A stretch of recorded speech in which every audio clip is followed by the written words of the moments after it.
Assalamualaikum warahmatullahi wabarakatuh.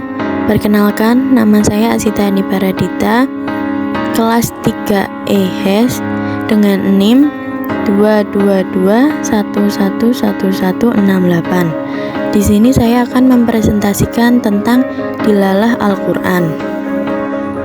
Dilalah secara umum adalah memahami sesuatu atau sesuatu. Dilalah Al-Quran juga terdiri dari dua kata, yaitu dilalah yang secara etimologis bermakna petunjuk, petanda, dan sinyal, dan Al-Quran yang merupakan kitab dalam suci Allah yang diturunkan kepada Nabi Muhammad. Jadi, dilalah Al-Quran adalah petunjuk kalam Allah terhadap maknanya. Artinya, dilalah Al-Quran itu membahas dengan petunjuk yang bagaimana makna kalam itu dapat dipahami dari kalam Allah. Kalam Allah itu tersusun dari huruf, kata, kalimat, dan ungkapan. Petunjuk atau petanda makna kalam Allah itu mungkin terjadi dalam kata, kalimat, dan ungkapan Al-Quran.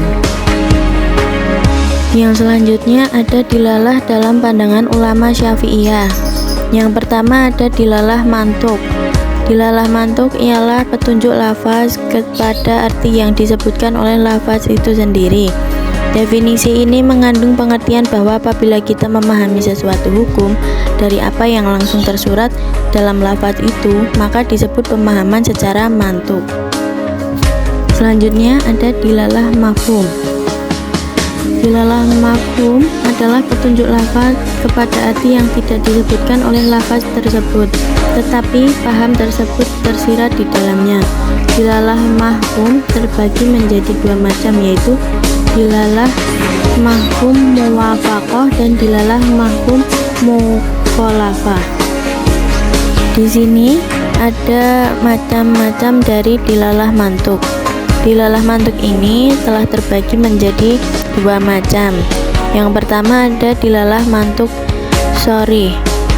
Dilalah mantuk sharih ini adalah petunjuk lafaz kepada arti yang secara tegas disebutkan oleh lafaz tersebut. Yang kedua ada dilalah mantuk ghairu sharih, yaitu petunjuk lafaz kepada arti yang tidak tegas disebutkan oleh lafaz tersebut.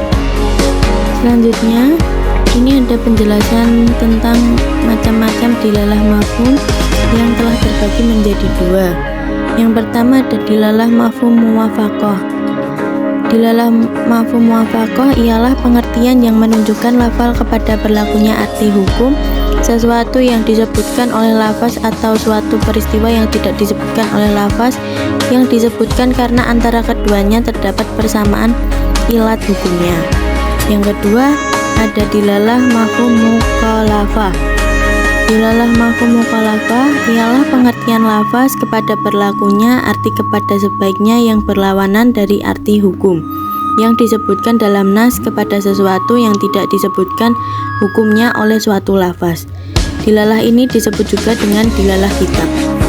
Selanjutnya ada jenis-jenis dilalah. Yang pertama ada dilalah ibarah. Dilalah ibarah ini bermakna ungkapan atau yang tersurat dan terungkap. Dilalah ibarah merupakan pemahaman kalam Allah yang dipahami dari ungkapan tersurat kalam Allah itu sendiri. Dilihat dari keterbacaan Al-Quran, dalam ini mencakup zahir dan nas Al-Quran.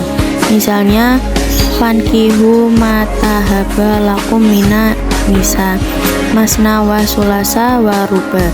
Dipahami, nikah itu diperintahkan, poligami itu diperintahkan, dan poligami itu alternatif, tidak bisa adil saat menikahi gadis yatim.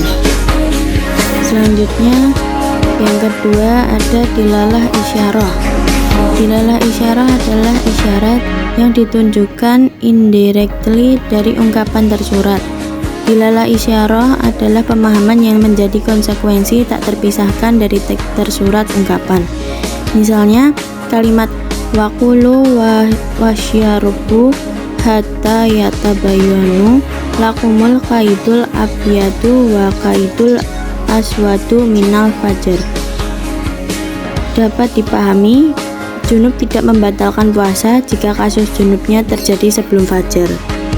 Selanjutnya, yang ketiga ada dilalah nas. Dilalah nas itu memperlihatkan dan menentukan atau sama atau lebih dari ungkapan. Dilalah nas adalah pemahaman yang memperlihatkan sesuatu yang tidak digunakan teks, tetapi serupa bahkan lebih dari ungkapan. Misalnya kalimat wala taqullahu ma'uf bisa dipahami dilarang mengucapkan of pada orang tua. Jika of tidak boleh, maka dan yang serupa statusnya sama tidak boleh, dan yang lebih dari itu pun juga tidak boleh, seperti tidak mau dan lainnya.